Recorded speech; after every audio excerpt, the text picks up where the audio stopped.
The cold got into my bones before the sun went down. I remember sitting on a bench outside the Greyhound station on Clemson Avenue, watching people drag their suitcases past me without looking up.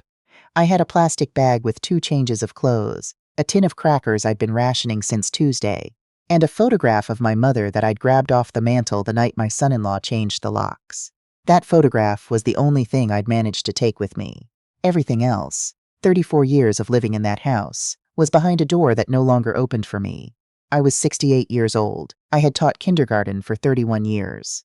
I had read picture books until my voice went hoarse, tied shoelaces for children who couldn't yet manage it themselves, stayed late on Fridays to decorate bulletin boards with construction paper leaves and paper snowflakes depending on the season. I had done everything right, or so I believed, and I was sitting outside a bus station in November with a plastic bag and a tin of crackers, and nowhere to go. It had started the way these things always start, slowly, then all at once. My daughter had married her husband 8 years earlier. I had reservations from the beginning, but she was 32 and in love, and I had learned by then that a mother's reservations, however well-founded, are rarely welcome. He was charming at dinner and cold in the kitchen. He remembered birthdays when other people were watching and forgot them when no one was. My daughter couldn't see it. I told myself I was wrong, that I was being protective in the way mothers become protective when their children belong to someone else now. After my husband passed, cardiac arrest, 3 years into their marriage, very fast, the doctor said he wouldn't have felt much. I was alone in the house on Maplewood Drive for the first time in my adult life. My daughter called every Sunday, then every other Sunday, then once a month. Her husband had a way of making her busy. The first time she mentioned moving in, I said no. I had my routines. I had my neighbor across the street, who brought me tomatoes from her garden every August. I had my book club on Thursday evenings and my late husband's cat, a gray tabby named Biscuit, who slept on his side of the bed and pretended not to notice I was crying. The second time she mentioned it, her husband was with her, and he had papers. He explained it was a power of attorney. Just a precaution, he said. Just something practical for a woman living alone. He sat at my kitchen table and used words like estate planning and peace of mind, and we just want to make sure you're protected. My daughter nodded along beside him. She looked tired. She looked like someone who had been convinced of something over a long period of time. I signed. I'm not going to pretend I didn't understand what I was signing. I'm a kindergarten teacher, not an attorney, but I can read. I understood the broad strokes. What I did not understand, what I could not have known, was how quickly understanding the broad strokes becomes irrelevant once someone else holds the pen. Within 18 months, the house had been refinanced. I found out when I went to pay my property taxes, and the account had changed. When I asked my daughter about it, she said her husband had handled it, that it was better this way, that I shouldn't worry. When I asked her husband, he smiled and said we had talked about this. Don't you remember? And I stood in my own kitchen and wondered if I was losing my mind. I wasn't losing my mind. He moved them in that spring, my daughter, her husband, and eventually his mother, who took the guest room and rearranged my kitchen cabinets without asking. The house that had been mine for 34 years became a house I moved through carefully, like a guest who had overstayed. I stopped cooking in my own kitchen because her husband's mother had opinions about where the cutting boards should go. I ate crackers in my bedroom and told myself this was temporary, that my daughter would see that things would settle. They did not settle. They escalated the way erosion does, imperceptibly at first, and then one day you look down and the ground is gone. They took my car first. Practical reasons, her husband said. Insurance costs. I had plenty of places to walk, didn't I? The book club was only 4 blocks away. Biscuit died that winter, and I buried him in the backyard myself because no one else offered to help. Then they took my checking account. A joint account, her husband called it, just easier for managing household expenses. My pension went in. My Social Security went in. I watched numbers appear and disappear, and tried to understand where they went. And when I asked, my daughter looked at the floor and her husband looked at me with that particular patience that isn't patience at all. By the following October, I had $43 in cash and a plastic bag. He came to my room on a Thursday evening. My daughter stood in the hallway and wouldn't look at me. He said they had decided it wasn't working, that it was best for everyone, that his mother needed the space. He said it gently, the way you say something you've rehearsed. I asked my daughter to look at me. She looked at the floor. I left that night with my plastic bag and my mother's photograph. I slept in the Greyhound station until they asked me to leave. Then I slept on the bench outside. By the end of the first week, I had found a church on Meridian Street that opened its fellowship hall on cold nights, and I slept there on a cot between a man who snored and a woman who cried quietly and steadily until about 2 in the morning, when she stopped and I lay awake listening to the silence. I did not call anyone. That was pride, and it was also shame, and it was also the particular paralysis that comes from not knowing where to begin explaining what has happened to you. I had a cell phone once. My daughter's husband had canceled the plan. I borrowed phones occasionally to check in with my neighbor across the street, who wept the first time I told her where I was staying, and offered to let me come live with her. I said I didn't want to be a burden. She said that was the most ridiculous thing she had ever heard. I still said no. I had a sister. I should say that differently. I have a sister. Her name is Claudette. No, wait. Her name is Joanna. No. Her name is Wren. I need a name not on that list. Her name is Sylvie. No. Her name is Blythe. Blythe was the older one by 4 years. We had not spoken properly in 6 years, which was my fault in the way that most silences between sisters are no one's fault entirely. There had been a misunderstanding after our mother's funeral, something said in grief that neither of us had properly addressed, and then distance had set in, the way distance does between people who love each other but have too much pride to go first. I did not think to call her. I did not think of her, honestly, not in those early weeks, because I was spending all my energy on smaller things. Finding food, finding warmth, finding a bathroom I could use before 7 in the morning. Surviving narrows you. It makes the world very small. She found me. I was at the library on Grant Boulevard. I had been going there most mornings because it was warm, and no one bothered you if you sat quietly. And I was looking at a large print book I had no intention of reading, just holding it for the company of it, when someone sat down across from me. I looked up. She looked older than I remembered. We both did. But her eyes were the same, that particular gray-green that our mother had called stormy water. And when I saw them, I felt something in my chest that I hadn't felt in weeks, something that wasn't fear or shame or the low hum of exhaustion. "How long?" she said. She didn't say hello. She didn't ask how I was. She had been doing her own research, I would learn later. She had called my neighbor, who had told her what she knew, which was enough. I told her 4 weeks. She closed her eyes for a moment. She had done well in life, Blythe had. She'd married a man who built a small logistics company in Atlanta, and when he died 11 years ago, she had managed the company herself with a steadiness that had surprised everyone except me. I had always known she was capable. I had just forgotten, in the years of silence, to remember it. She took my hand across the library table. "You're coming home with me," she said. I told her I didn't want to be a burden. She told me that was the most ridiculous thing she had ever heard.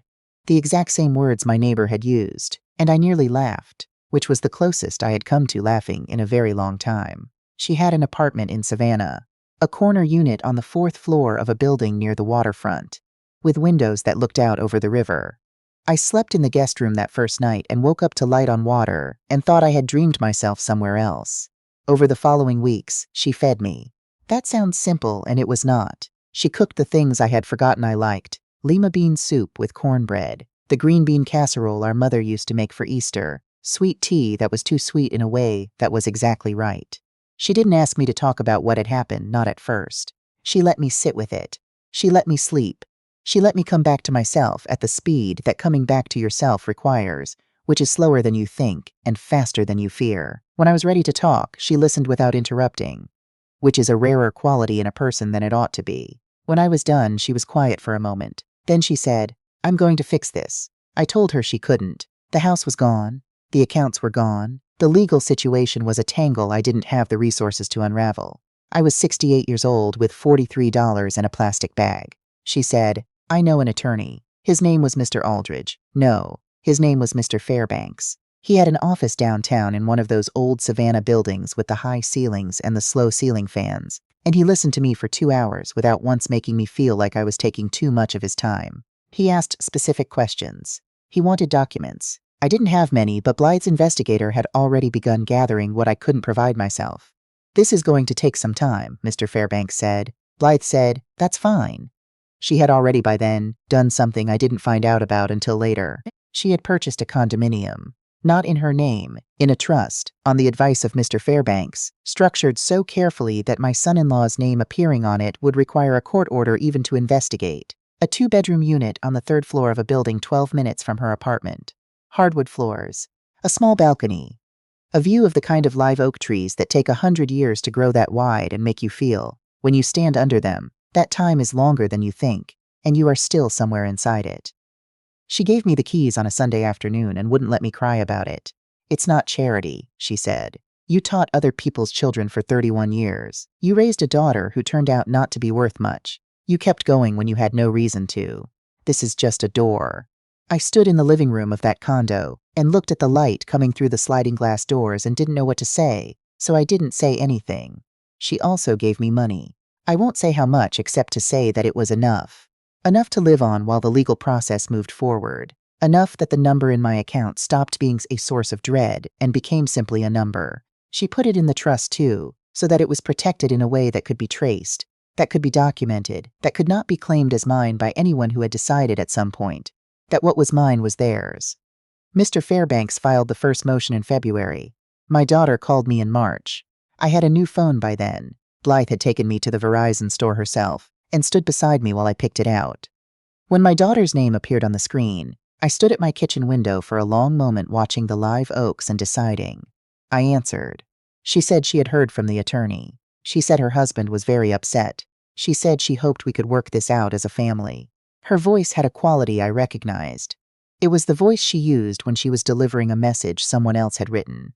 I asked her if she was all right. She paused for just a moment, barely anything, a breath's worth. And then her husband's voice came on, smooth and level, explaining that this was unnecessary, and that I was making things difficult for everyone and that we were all family here.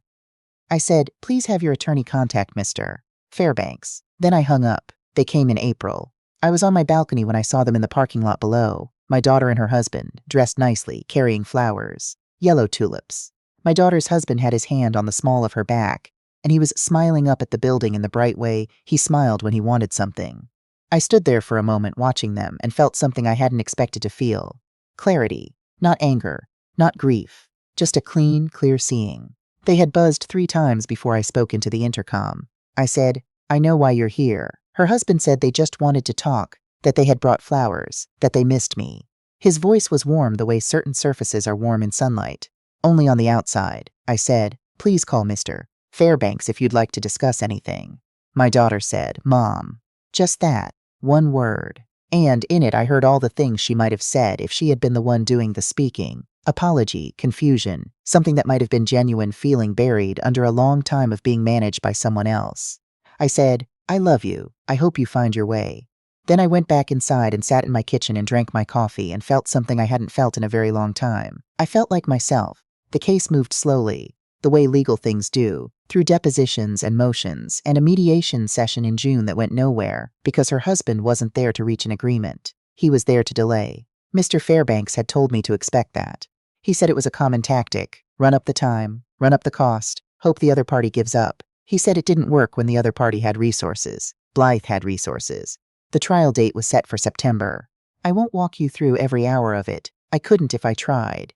Because much of it blurred together in the way stressful things do, individual moments sharp, and the connective tissue between them soft. What I remember clearly, sitting in the courtroom and watching Mr. Fairbanks lay out the financial records, the dates of the refinancing, the transfers, the pension deposits and where they went, the power of attorney and how it had been used. My son-in-law's attorney had a theory that I had agreed to all of it, that I had been a willing participant in the financial arrangements. Mr. Fairbanks had documented evidence that the willing participant had been living in a church fellowship hall.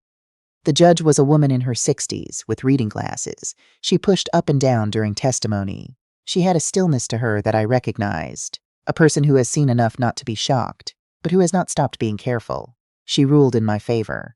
The house was ordered returned, though my daughter and her husband had, by that point, refinanced it twice more, and the actual recapture of its equity took another 8 months and a second filing. The accounts were audited. My son-in-law settled before the criminal referral for elder financial abuse could go further, which was its own kind of admission. My daughter did not contest anything in the end. She sat in the courtroom on the last day and looked at her hands. I have thought a great deal, since then, about what I owe her, whether to try again, whether what happened to her, being slowly shaped by someone who needed her compliance, is something that changes with time and distance, or something a person has to choose to change themselves. I don't have the answer. I have only what I know, that I loved her before I understood who she was going to become, And that love doesn't go away just because the person it's attached to has disappointed you in ways you didn't know were possible. I sent her a card at Christmas. I wrote that I hoped she was well. I left the door open the width of a sentence. She hasn't walked through it yet. Maybe she will. Maybe she won't. Blythe came for Thanksgiving that year, and we cooked in my kitchen.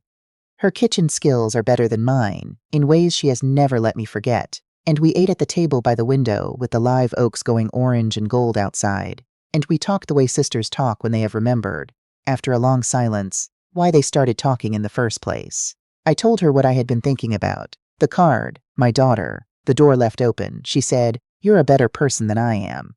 I said I wasn't sure about that. I said I just thought there had been enough closed doors. She looked at me for a moment, and then she looked out at the oaks.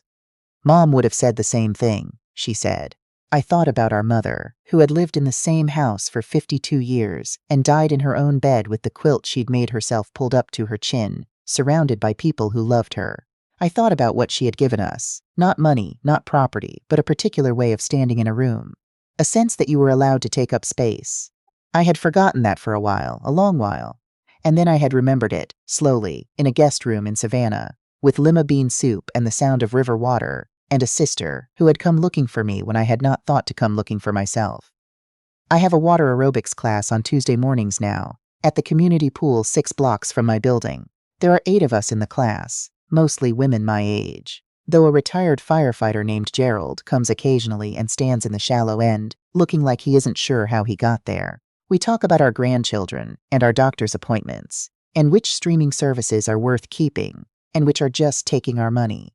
After class, I go to the coffee shop on Bay Street, and I sit by the window for an hour, and I read whatever I'm reading, which lately has been the large print mystery novels I used to hold at the library without intending to read. I intend to read them now.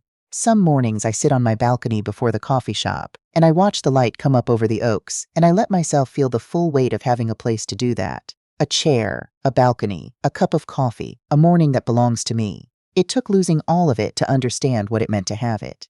I wish I had learned that some other way. But I didn't, and here I am, and here is the morning, and here is the light. That has to be enough. It is enough.